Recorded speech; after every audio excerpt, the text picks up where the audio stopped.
Icon এবং নারায়ণ জেলার সাবেক সভাপতি এবং নারায়ণ ৪ আসনের সাবেক সংসদ সদস্য, যার মাধ্যমে আমরা এই সাইনবোর্ড মৌচাক চিটান রোডে আন্দোলন সংগ্রাম করে আসছিলাম, সেই আমাদের মহান নেতা আলহাজ মোহাম্মদ গিয়াসউদ্দিন স্যার। এখানে একটি কথাই বলে আমি শেষ করব, বেশি কথা বলার সময় নেই।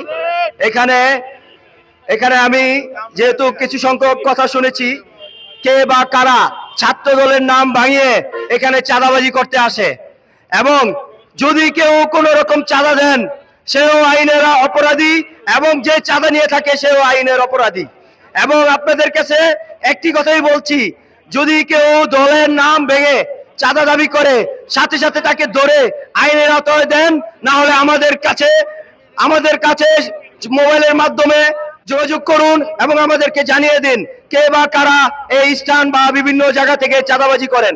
তাই হুঁশিয়ার করে দিতে চাচ্ছি, যারা দলের নাম ভেঙে চাঁদাবাজি করতে আসেন, যদি আমরা পেয়ে থাকি, আপনার হাত পা ভেঙে ঘুরিয়ে দিয়ে আমরা আইনের আওতায় আপনাকে তুলে দিব।